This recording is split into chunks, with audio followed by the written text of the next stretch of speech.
And we're live. Welcome back to the Lakers Pulse podcast. We've been absent because Merge just going through teenage issues and stuff Uh, and his feelings, and he just nope. didn't want to do podcasts. So I was like, all right, whatever. I'll let him have his own little break. So how are you doing now, Merge? I hate you. I really hate you. Hey man, I was ready to go for these podcasts, and we're just like, you know what? You are the absolute worst. You're probably the Akon and doing other kind of No, things when people do depressed. no. It's all right, Merge. You had a good reason, for things that we'll discuss later. Oh, but Yeah. the Lakers lost again today versus the Bucks. It was an entertaining game. In the last 10 minutes, a lot of things happened and a lot of things went down. It was a pretty close game towards the end. Did Giannis things all game long. He just showed us his length and showed us how good he is. And he was easily the best player on the court, and he really impressed. So, Merge, what were your takeaways from this game? Hold on, hold on. Brandon Ingram is picking fights for people on Twitter right now. Whoa, This is hilarious. whoa, Someone tweeted at Brandon Ingram, "I wouldn't try picking a fight with Moose." Greg Monroe oh, again. yeah. He's about to give you the work, and then Ingram said, "Yeah, I doubt it, cuz he got off though." Oh, Brandon Ingram, that's our guy right there. Yeah, that's Um, he's about that life. yeah. Sorry. Anyway, the game was pretty, normal up until the middle of the third, or when D'Angelo came back in, and when it was the lineup of D'Angelo, Nick Young, Ingram, Larry, and Zubac, and then that's when they started making a run, started rotating more on defense. Yeah. Um, and then the fight happened, where if you didn't see the game, Nick Young had a breakaway layup. He went up and he got fouled hard by Malcolm Brogdon.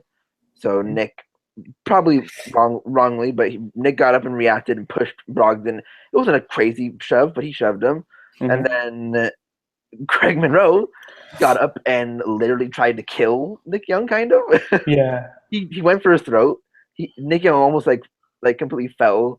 Um, all hell broke loose after there. D'Angelo kind of gave him a shove in the back.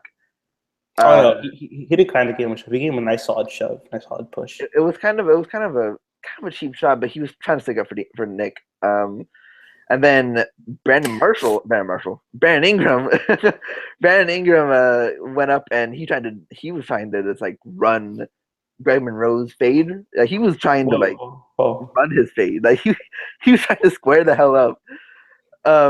And then Monroe kind of like tried kind of like slapped Brandon in the face, and people from the Bucks bench came over, like coaching staff came over and broke it apart, and that one of those guys pushed Brandon Ingram away and grabbed his jersey and stuff. So what ended up happening was Monroe got kicked out. Nick Young got technical, and since he already had a technical from earlier in the game, he got kicked out. And then D'Angelo just got straight up ejected. Yeah. No warning or anything. He got ejected, which surprised the hell out of me because I didn't see the shove at first. I thought for sure, okay, Ingram's gonna get technical, Nick's gonna get technical, Nick's gonna go, and then Greg Monroe's gonna get thrown out of the game because he hit Nick in the head, and then I thought Brogdon was gonna get called for a flagrant one because he hit Nick in the head, and most of the time when people get hit in the head, it's called a flagrant, right? I mean, Yeah. I thought that Yeah. was the rule now, but anyway, after D'Angelo gets ejected, Monroe, Nick get ejected, and Mm-hmm. then from there on, it just like stayed super close. David Nwaba came in. He provided some really good minutes for them. Had Uh, that had an awesome block and then a oh yeah, dunk. block on Dova. He had a dunk on Dova, and then the end of the fourth, he had that breakaway like fast break dunk Yeah. at one. Larry had a really good game tonight. He was active on defensive end. To me, it seemed like I mean, not like we contained him by any means, but it seemed to me like he defended Giannis a little better Yeah. Better than than most. than Randall did. Yeah. And he was shooting, and he wasn't being passive, which is cool. He had that crazy little flip layup, like he was falling, and he had pushed out, he threw it behind his head, kind of like how Iguodala did against the Thunder last playoff. Yeah. He was really good on free throw line too. I think he made six or 7 or 7. Randall was good passing the ball, assist wise, playmaking wise, and rebounding wise. He was not scoring the ball today. I don't know what was up with him in that aspect, but he was not able to score. I think he just spent all his scoring chops on the game before when he dropped 32. Yeah. It's obviously because of the matchups. I mean, Yeah. Ryan Anderson's a much better matchup than Giannis and John Henson. Yeah, for sure. Both of them are way longer, way more athletic, way more versatile on defense and stuff like that. Jordan Clarkson was having a really bad game up until the fourth quarter where he put up 13, I think, something like that. Yeah. Besides that, I forgot about Zubac. Zubac had a really good game in the 3 quarters he played. Mm-hmm. He was pretty much abusing Monroe on the post down there, and he did a really good job against Thon when the 10 minutes Thon played. Yeah. Shout out to the Bucks drafting him number 10. Shout out to the Bucks making the biggest reach of all draft history. Man, I remember witnessing that, and I'm like, what? Oh no, Yeah. no. Woj tweeted it out. You know how Woj always knows all. Yeah. Woj tweeted it out. I'm like, there's no way. I was like, fake Woj. I don't care about the blue check mark. Fake Woj. Anyway, besides that, Ingram had a good game. He had a nice dunk on Giannis. He didn't have the best field goal percentage. He missed some open threes. He was getting to the rim. He was getting fouled. He was making most of his free throws. He had a good game, and then I think that's it. Nick Young was making shots. He dunked on Thon Maker, which was fun. Yeah. On the Bucks side of things, it was really just Giannis and Middleton. Middleton most of all, because in the fourth quarter, Middleton put up like 15, 16 points on Jordan Clarkson and sometimes Ingram. Lakers just need to add more wing depth defensively. I mean, I think Ingram's going to grow into a really good defender eventually. I think he's just not. Obviously, he's not there yet. Yeah. The only other guy I would say is a good perimeter, like a really good perimeter defender that we have is Nwaba, and Nwaba's not going to play 20, 25 minutes, right? Yeah. I think that's going to be a big priority going into free agency is getting wing defenders who can hit open threes. I used to always say that playmakers are more important, but the more I watch, I'm like, yeah, I think we need more defenders than 3-point shooters. Oh wow! Just because it'll open up. Like I want D'Angelo to play more off ball, but I think having shooters who can make open 3-point shots will help them just as much. Just because they'll give them space. Overall, it was a good. I mean, there probably isn't such a thing, but a good loss. I mean, Lakers, they play with a lot more energy than they did the last 2 games, obviously. D'Angelo came out aggressive, which was fun to see. I think he had 3 layups. He made at least 2 layups at the rim, and then he attacked it a couple more times. He was struggling. He was struggling from free throw line, but he was attacking, and he has like 32. Besides tonight, I think he only had like 32, 33 attempts at the rim, which is really low. And I think he can become that type of guy who can, be kind of like a sneaky, crafty type guy around the rim. We're seeing someone like James Harden who's not exactly athletic. He has a really nice first step, and he all the stuff about James Harden, but he's not overly athletic. Like he's not gonna blow past you. Yeah, he's not empowering like Russell Westbrook or anything. Right, John Wall, people like that. So it was good to see D'Angelo back, starting to get his groove back a little bit after those really two really, really bad games for multiple reasons. Besides that, it was a fun game to watch, especially when the fight happened and from then on after. Yeah, I mean, I like these games are a lot more fun to watch than being blown up by 39.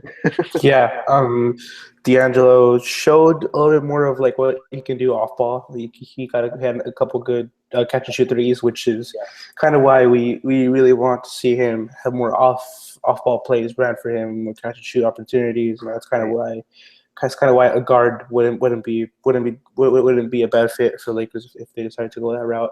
But yeah, I mean, like especially for D'Angelo, like I certainly saw him, more motivated, more energized. Really wanted to take it to the whole the purpose. Really want to go after him, attack the rim, which is what you want to see from him all the time. But he's still young. Like his energy's gonna be inconsistent or whatever. Yeah, And especially after the two rough stretches that he had against Denver and against Houston, yeah, it was good to see him like just play a little bit more better in general. He's still not like the primary ball handler because like either JC's in, he's playing point most of the time, yeah. or someone else. But yeah, I mean it was good to see Luke defend Russell in the Yeah, post. the press conference was fun to see him stick up for those guys, especially Yeah. after the hell of the last 5-6 days were. Mhm. It was nice to see kind of like like I don't think Luke hates D'Angelo, but he made some dumb decisions. Yeah, I mean, but all coaches make dumb choices. I guess is like Yeah. a new thing. Like Steve Kerr made his mistakes too. I'd rather Luke make this mistake now than make it in 5 years in a crucial game. Right, but it's still really, really not ideal to have Right. made these mistakes at all because especially when you're messing with the franchise guy. I think he's probably like the closest to being a franchise guy.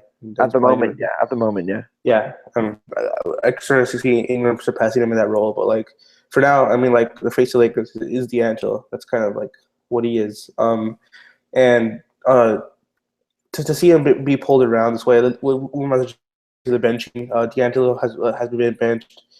He's been coming off the bench for the past 3 games. He did not take the role all that well. As you can see, his just check the box score of the first two games where he was benched. The last 2 games before this one, he just didn't play. Didn't really care.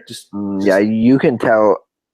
I'm not gonna put all the blame on Luke. D'Angelo definitely looked like he didn't care the last couple of games. Yeah, but it's understandable.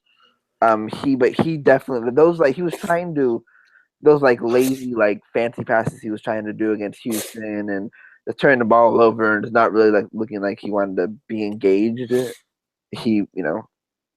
Yeah, but I mean, like I can give him a pass for doing that the first 2 games. This game was when I really wanted to see him turn him on, and if he kept with that shit, then I'd probably be like, yeah, like just put a lot of this on himself. But he really tried to be aggressive the way Luke wanted him to be, and he really showed up. And oh look, it's Clayton out of nowhere. Whoa! You get no intro, Holy Clayton. crap. Oh my god, this is crazy. I thought Merch left the call. So you're just I saw the link. not I've been super busy all day. God, he's such a dick, man. You missed a fun game. I'll say that much. I heard. Oh yeah, it was fun. I heard. I saw a Vine of the fight. That's wonderful. Yeah, did you see the Luke post game stuff? I didn't. Oh, I saw some of the quotes. That's wonderful. Yeah, and then Brandon Ingram responded to someone on Twitter saying that someone said like that Greg Monroe would have like beat his ass, and then Brandon said, "Yeah, I doubt it. He got off." Yeah, I saw that as well. That's hilarious. At least it was a good game, even though it was. I mean, I guess it's what you want, right? Yeah. Team Tank rolls on. Yep. Team Tank rolls on. Okay, who all got ejected? Monroe, Nick, and D'Angelo. D'Angelo got ejected for a stupid shove in the back. Okay. It was a little cheap shot, but it was him trying to stand up for Nick in a way. Whatever. Like, I saw the video. Someone came out right behind me. I had no idea who it was. Yeah, I think it was I think it was a Laker, but when you hear feet coming up behind you, you have no idea, especially after you shove someone in the back. Yeah. Better be ready to fight. I personally thought Ingram would have been if another person was ejected. I thought. Yeah, It was I thought that it looked like Ingram threw a punch. Like he was like squaring up to Monroe. yeah. So even though he weighs a $120, he apparently wants to roll with the big boys, which is fine. Hey, man, I that's cool to see from I someone. would have loved to see Luke actually storm into it and beat the shit out of the assistant. The other guy. Yeah, the assistant from The Milwaukee one- that got into it. That would have been wonderful, especially since that guy was like 6'1" and Luke's about 6'8". Yeah. That I would mean, have been. Luke pretty much said that he's bringing his goons out next time. Yeah, I know that the game was close, but I saw Ben Rosales. I was getting notifications and everything. Ben said that Tyler Ennis should have volunteered as a sacrificial lamb to take someone out. Yeah. Hey, Shit. the best part about D'Angelo and Nick being ejected was Nwaba actually getting some minutes. Yeah, I don't know what the hell's going on with that. Yeah, I mean he should just have Ennis's minutes, but whatever, it's okay. I mean, Ennis only had 3 minutes, but like play Nwaba over Brewer, who only played 7. Yeah. And why is T. Rob getting on the floor? Oh, it was because he had Tarek was out today. Tarek was sick, and then they chose him to shoot the free throws for Nick because Nick was ejected. I would have much rather have Mozgov. At least make him earn some of that money. Oh. Yeah. So as we were talking about before, Clay rudely, incredibly. No. By God, was that Clayton's music? No. He really interrupted like the dick that he is. So we're talking about Luke benching D'Angelo. So Clayton, go ahead. You might as well give us your thoughts on the benching. Yeah, we'll start with Clayton. No, we'll start with you. Oh, the deep sigh. Here we go. Okay. Hello, So today's benching, I actually didn't mind today as much as some others because he's played like crap. Yeah. And not to say that like he deserved. I mean, like he's been bad. There. Nelson said it really good in the Slack that you can understand why he responded poorly. He had been kicking ass for 2-3 weeks, and then all of a sudden he gets demoted. I would have probably been like, what the hell, dude? Yeah. So like, and if anyone says that they would have responded differently, you're full of shit. You're full of it. I would have marched into my boss's office and then punch him in the face. This was probably the best stretch of his career, right? Am I wrong? I mean, it was up there, definitely. I mean, it was either that or last year's post All-Star break.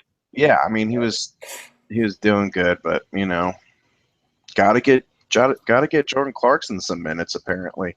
Yeah. Tonight was fine. He better freaking start though soon. I think. I mean, yeah, he played well. Clarkson was 8 of 20, -8, like that. Most of them were fourth quarter points. Yeah, like he's not a people need to stop calling him a shooter. He's 4 of 11. Like I think on the year he's still shooting 32% from 3. Like he's not for someone. A lot of them. That's below average. Yeah. He's not a floor spacer. Nope. The thing is him and Russell don't work together. No, in my opinion. I've been a guy who's supported playing them together, but no, you can't. There's just like people want to crap on D'Lo about how bad his defense is, and it's not good, but it's not bad. While according to Synergy, it was in the 57th percentile. The median is 49. So you're saying he's above the median, which is solid. Yeah. He's not good. He's not bad. He's just I mean, he makes dumb plays here and there, but like he's freaking 21, man. He's playing okay on defense. Clarkson, on the other hand, he's in the 44th percentile. He's not very good. I haven't even watched the last couple games because I've just been busy with work, and excuses. I actually leave in about 13 hours to go to Cambodia. Fine. I don't know how many times I've seen on Twitter people saying that Jordan Clarkson got trapped. Off the pick and roll. Yeah. How are you supposed to be an attack guard from the pick and roll, and you keep getting trapped? Yeah, those bumpers, yeah. There was I don't remember who it was. I apologize for not remembering who. Said that he had before, not tonight, but the previous game against what? Who did we play last? The Rockets. Houston. Yeah. Before that game, he had been trapped 20 times, and of those 20 times, 10 times he had gotten or had committed a turnover. Jeez. And then he was like 3 of 9 off of passes the rest of the time. Yeah. And then, like, dude, stop dribbling so freaking much. Oh, okay? Man. Like, but I'm done with JC. I know a lot of people are still super supportive of him, and he had looked better, but changing roles again did not help him. Just if he's a freaking 6 man, make him the 6 man. You can play him with other people, but stop changing his role. He's an attack guard. He does not distribute the ball very well. I mean, he played 38 minutes. He had 2 assists, and that's not. 2 assists? No, he had 2 assists. Jordan Clarkson, he had 5 rebounds. Oh, okay. 5 rebounds, 2 assists. It's just 3 turnovers. I mean, like that's not, the turnovers aren't really that big to me. But I mean, he's going to be in 17 more minutes. Yeah, he's gonna have 20, or he's gonna be 25 in a couple months. Like, this is who he is. You either make him a backup guard, or you're gonna have to deal him. Yeah, I mean, and I don't. I mean, I'm all on board for dealing him, but like the experiment of trying him as a starting one, whatever the reasoning, was stupid. Yeah. D'Angelo should clearly be starting. Anyone that says otherwise is out of their freaking mind and has no idea about basketball.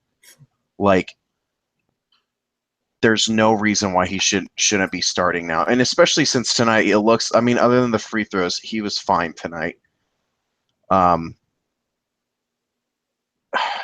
Yeah, I like, stop changing crap all the time. You know, I understand experimenting, but like, you should have been doing that months ago. Yeah. You know, not with, we now have 13 games left in the year. Yeah. You know, so hey, let's throw some shit at the wall and see where it lands. Like, that's not how it works. You know, like, I've been a defender of Luke. I've criticized Luke. I still think he's going to be a very good coach. I think overall he's been a very good coach. But he's 36, you know. He's 9 years older than me. You know, so like, he's the youngest head coach in the NBA. He's going to make mistakes, but this was clearly one. He's a raw prospect. Yeah. He's the Dante Exum of coaches. Yeah. Who on the other hand, who on that note has looked really well. Wasn't he Rob Pelinka's client? Yeah. Yeah. He needs to be in LA. I'm just saying. I take Wow. I take 21-year-old Dante Exum. Dante Exum or Bruce Brown? Oh, F you, Merge. Well, I'll take Bruce Brown because Dante Exum isn't coming. Wow. He'll take Bruce Brown because he's from the U. And I had to drop that one. Yeah. I mean, you'd have to give up. You probably have to give up one of the other young guys.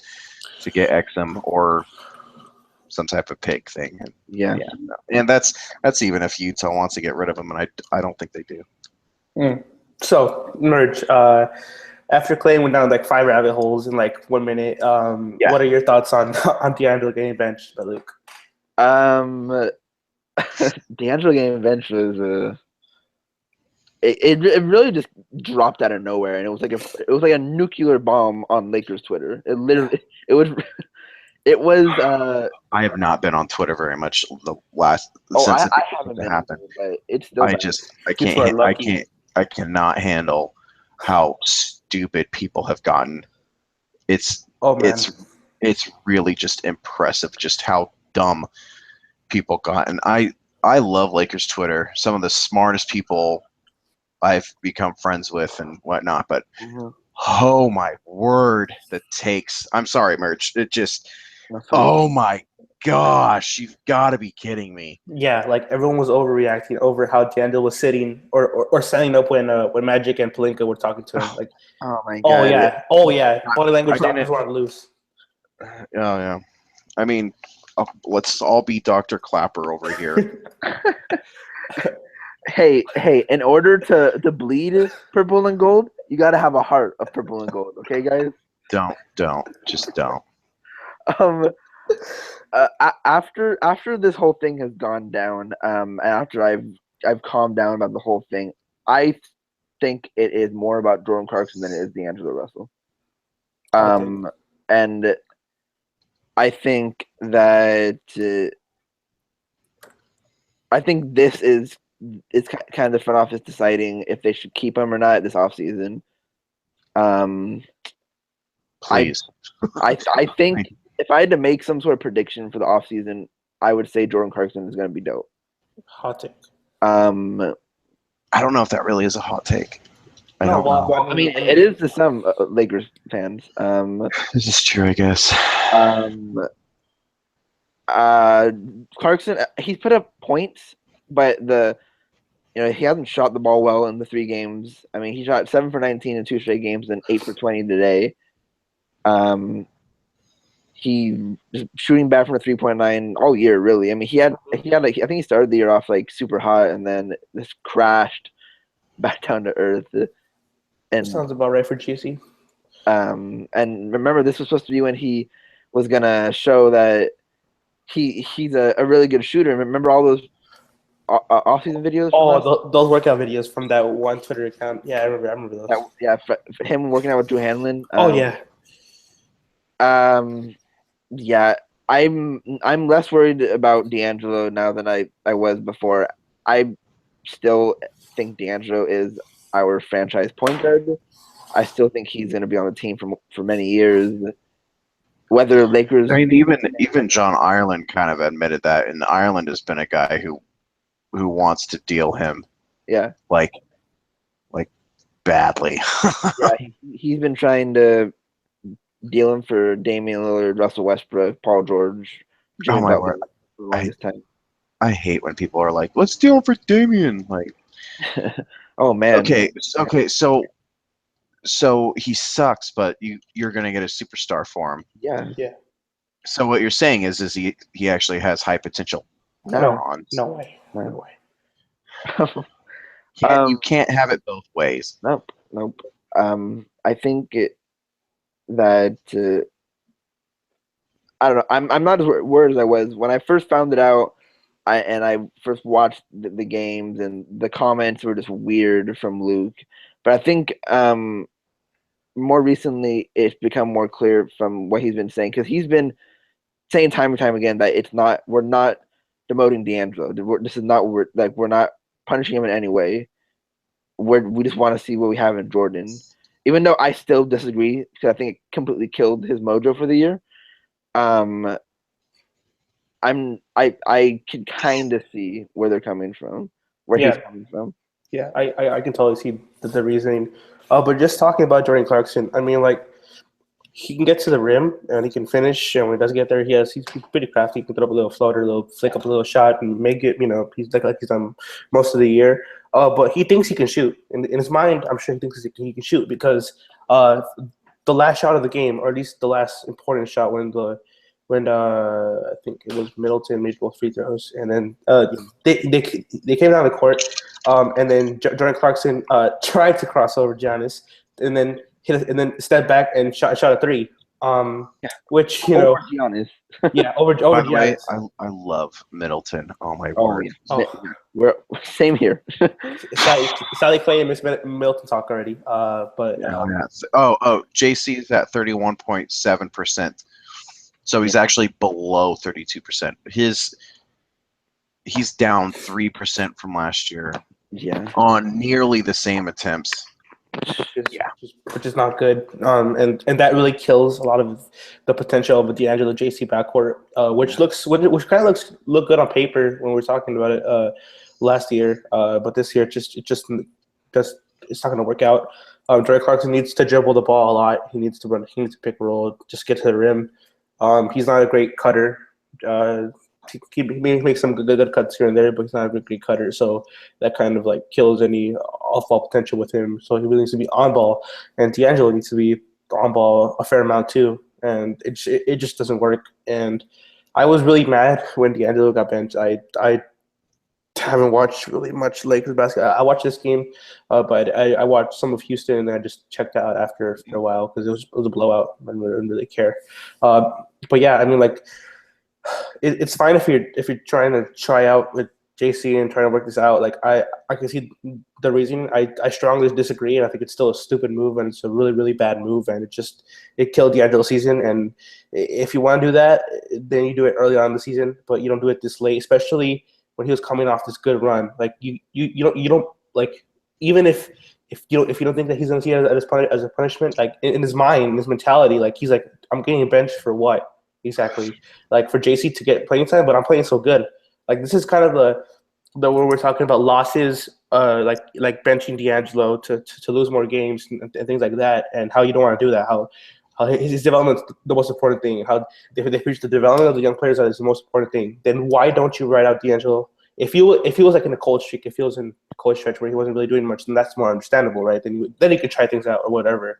But riding a hot streak, you at least let him finish the hot streak, and then once he's come back down to earth, once he's playing like more like he was for most of the season this year, then that's fine. It's not all that incredible. But after like his killer stretch, averaging 20, a good chunk of assists, a good chunk of rebounds, like that, it just didn't make any sense, and it was a really, really bad move by Luke. Not a killer. He's not going to be a bust now because he made this move or whatever. He's not going to flail out of the league just because he made this move, but it's just not ideal, and it's a really, really bad move, and you hope that he learns. That's pretty much what you're hoping for at this point.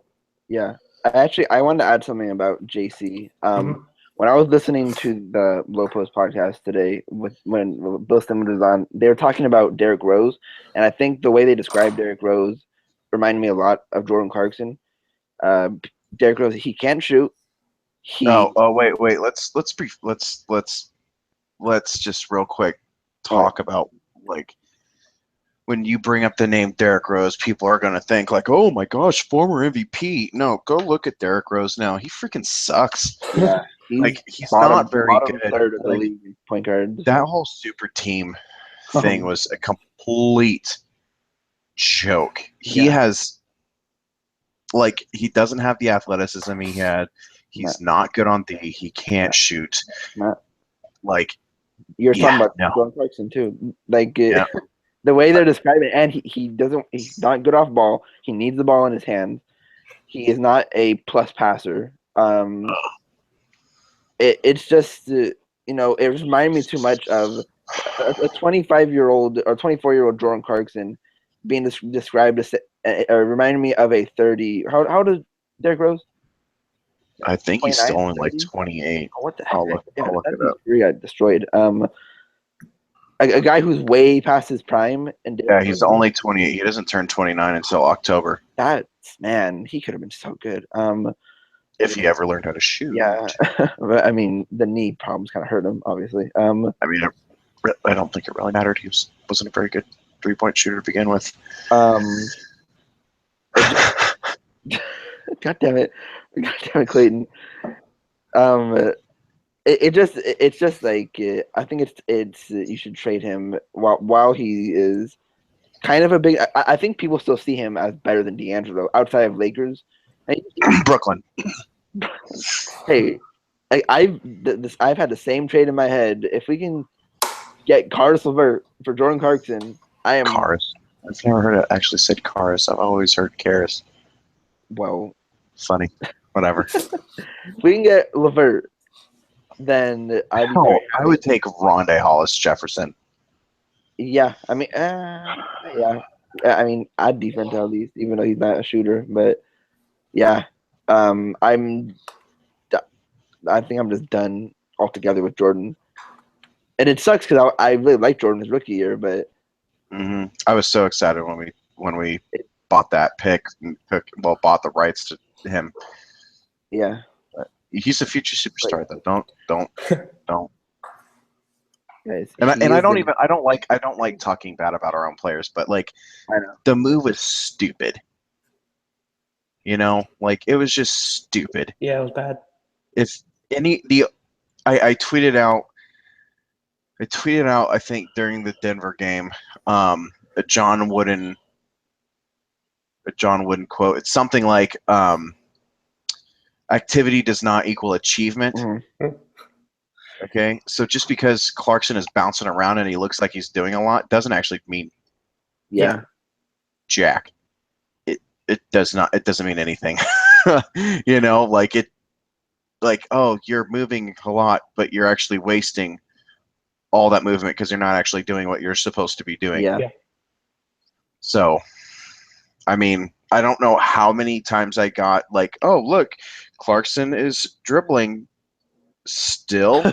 Okay. So, like, I saw a tweet or someone in the Slack saying that there was a lot of passes going to that weren't like purposeful. They were just a pass to pass. Oh yeah, he tried a couple of skip passes in a row when he was being double teamed, and it just like went up in the air, and like Giannis just took it with his gigantic arms and kicked it out to a fast break guy.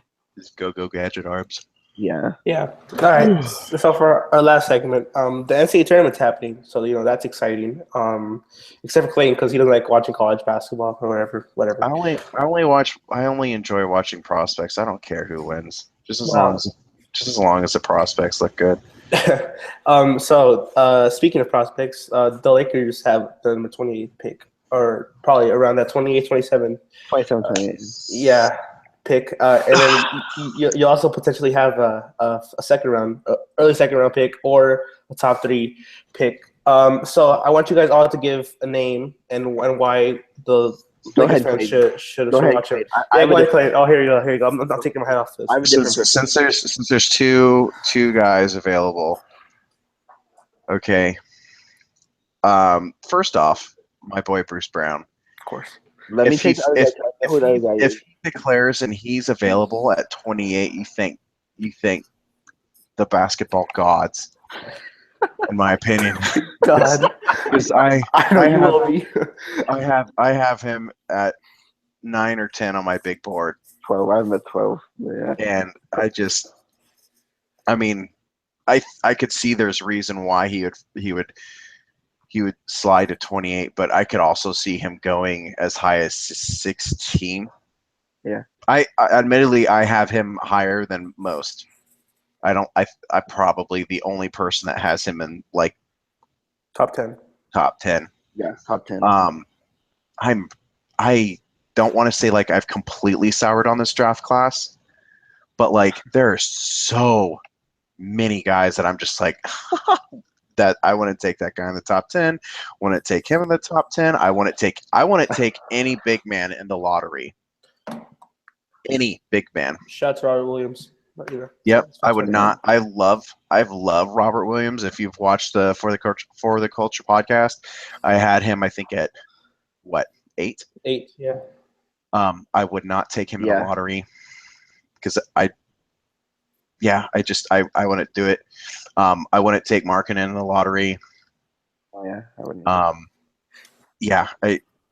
I mean, well, the big men weren't that deep to begin with in this draft. No, Oh, no, yeah. that's really next year. That's really Yeah. next Oh, year. man, But I next year mean, like you Crazy for big men. like you look at the lottery, even like De'Aaron Fox is at 5, and I know he's a really good prospect. He can't shoot. Yeah, Yeah.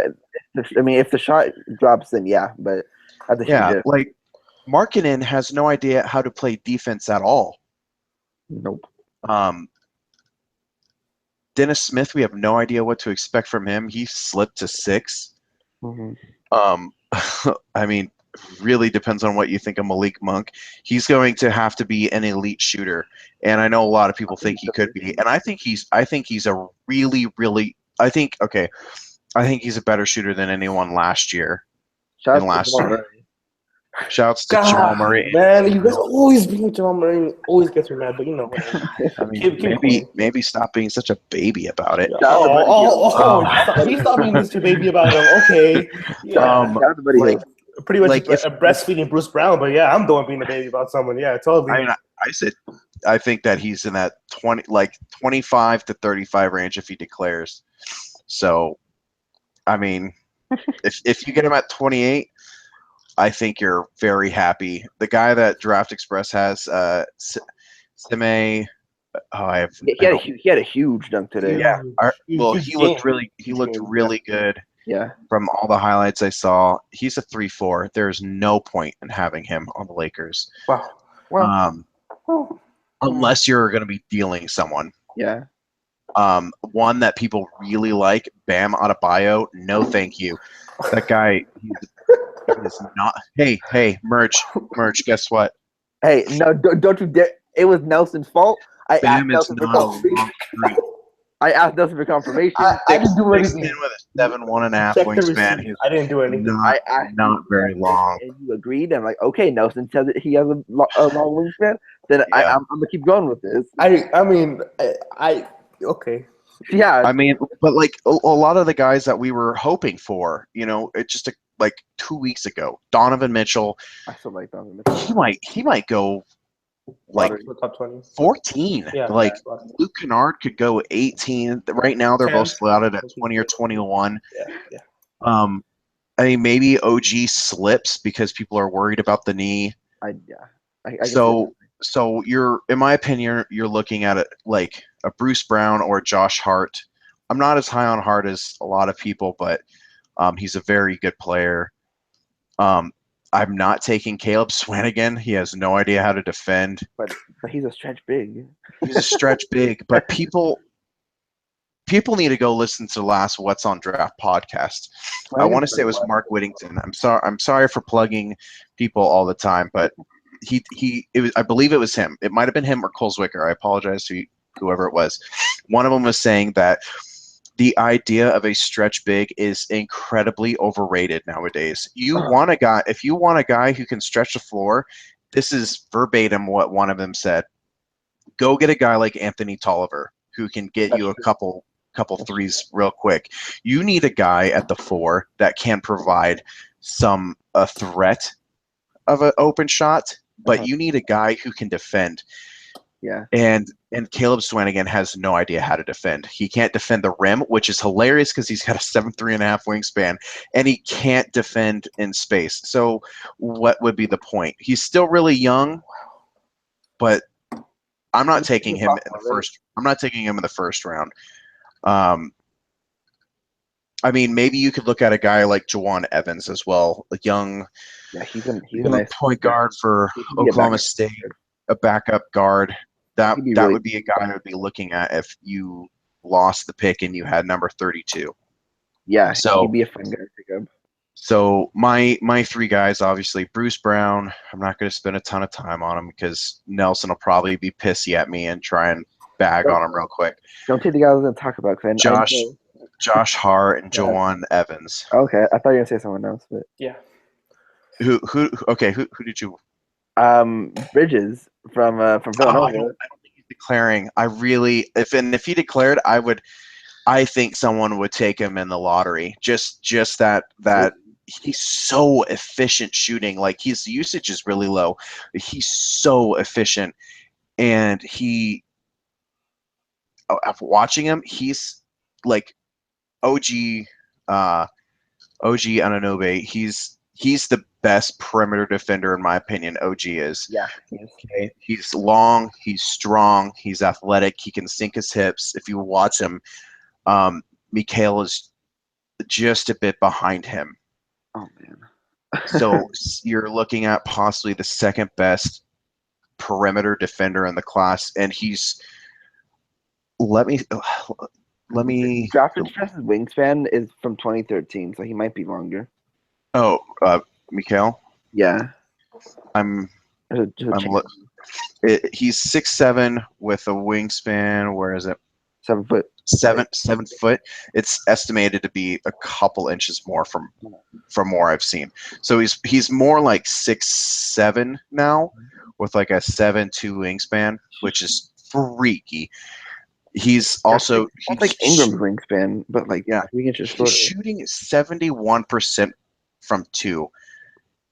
He's shooting almost 40% from 3. That dropped a tad, and he's shooting 90% from the line. His usage isn't high, but like, oh my word, it's efficient, man. Yeah. It's just so efficient. He doesn't foul a ton. He plays almost 30 minutes a game. He only fouls 2.3 times.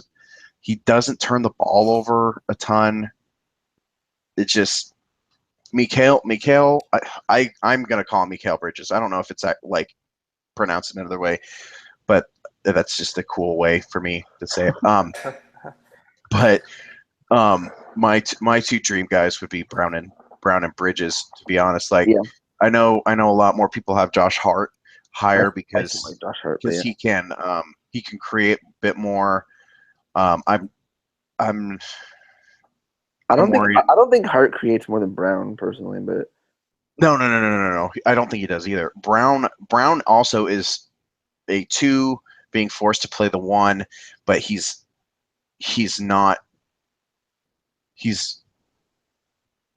clearly like struggling, but he's able to shoulder the load. Like I mean he's not going to be a guy that's you're going to project to be a star. Okay. Yeah. These are all role player guys. Yeah. You're like, I could see Bridges and Brown being starters. Yeah. Depending like how high end or low end would like that obviously depends on a lot of stuff. I think Bridges would be like a better-ish Otto Porter kind of. And if you get an Otto Porter type player at 28, holy crap, man! Like, I honestly don't know how he's so low.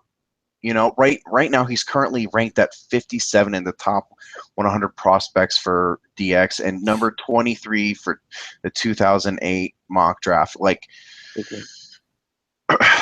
like I think I would take him in 20 now. You know, I would have no problem if he declared and a team took him, even lottery, because throw him out there and just say, go play defense. Just go run in the corner. Because I would trust him to that shooting would translate. Not immediately, because most people think it transfers immediately. Never transfers immediately like that. But I wouldn't expect him to look like a bumbling I would expect him to look better than Anthony Brown. Oh man, R.I.P. I mean, a hot take there because Anthony Brown's a great shooter in the NBA.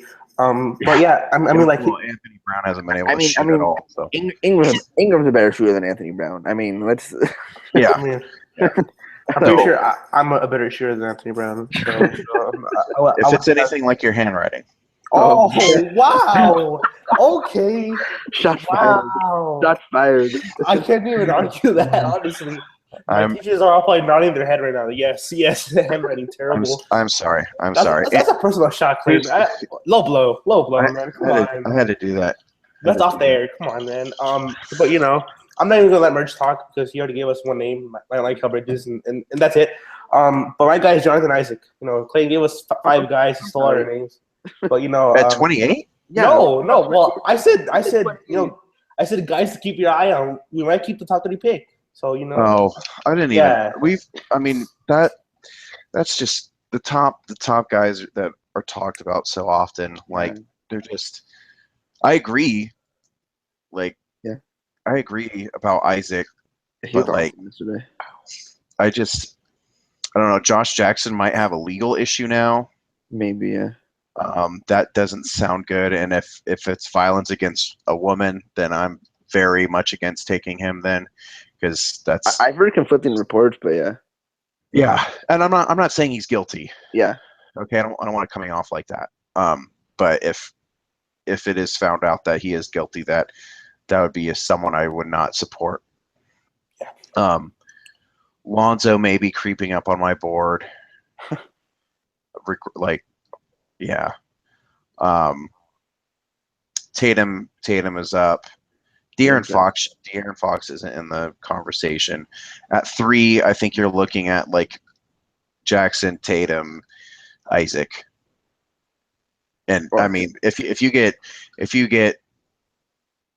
Tatum or Isaac, I think that's a sign that they're looking to move Randall, because I think both of those guys' position in the future is a 4.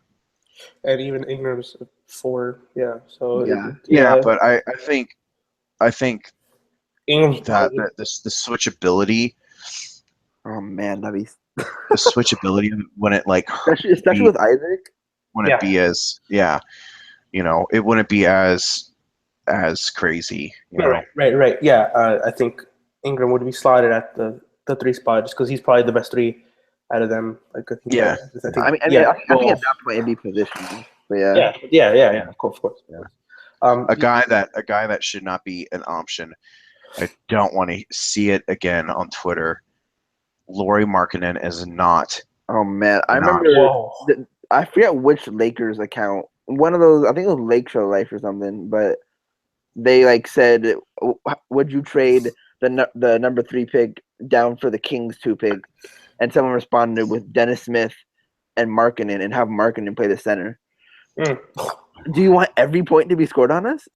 Every point. with Randall at the 4, and then Ingram at the 3. And I have no problem if you land 2 or 3, to be honest. And you have the Kings, and if like they're stupid enough to give you those 2 picks, because let's face it, they're pretty stupid. I wouldn't do the second one because I feel like there's a chance that Fultz falls to 2. But no, I mean I'm doing that like during the draft. Yeah, I'm not doing that beforehand. Like my 2 guys that I'd be looking at are Isaac and.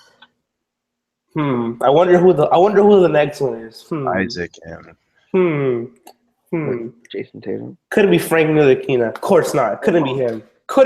Not in that range. Frank isn't going 8. No, 8. I like Frank. He's not going 8. He could. I mean, it's always pre-draft. I mean, like, I would take him, but like, I mean, Frank's a project. Mm-hmm. I mean, all these guys are projects. Don't fool yourself and think that they're not projects. But I'm just saying, like, he's Ntilikina is 18.5. Like that's a project. It's very similar to Dante Exum. Yeah. But I mean, seriously though, like after like 8 this draft, like I don't even know 8, man. Like it's not that ideal draft for the Lakers. That is a conversation for a much longer podcast because like there is just, I mean, I don't like it goes to like 8 and if you look at DX, I would move up a few guys. Like I'd move up Isaac. I'd definitely move Isaac above Monk and Markkanen, and Fox. I'd move Smith above Fox. I'd personally move Frank ahead, obviously, like I said. but like people love Miles Bridges. I'm starting to love Miles Bridges too. Yeah, he's not. You if you're gonna love him, you're gonna have to love him as a 4 because he's not a 3. I'm fine with that.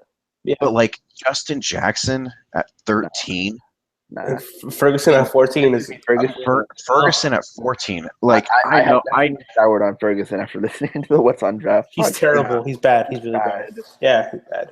I mean, I don't want to bash on him, but like it doesn't sound like he's athletic, but like it sounds like he doesn't do much. There's not a ton of coming out from Australia that I have my hands on.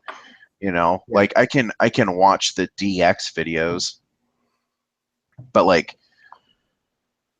I've got a ton of stuff that I have to do. I can't just go like, hey, let me watch Terrence Ferguson videos. Yeah, like guys to watch out. I mean, I would look at Isaac. If anyone says Monk, I swear to God. Monk can definitely jump if Kentucky has a huge tournament. Monk can jump. He can jump over people for sure. Yeah. Yeah, Monk can jump over people, but Monk should not jump in this draft. Oh wow! See, Hold on, but Monk can play point guard, right? Just like Jamal Murray. No. Oh my! All right, and with that, we end the Exposed podcast. It's been a true pleasure with you guys. We had a great time talking about the draft, like we always do. We never disagree on anything. That's what makes it so fun. We all have the same opinions. We all love Jamal Murray here. He's a future starting point guard. Okay. I know that you're not talking about Jamal Murray being a future point guard because we all know that's not true. Well, we all have different opinions on this podcast, so I think he is. Yeah. Well, it was a pleasure talking to you guys, hosting this podcast. Point Jokic. We'll catch you guys on the next one.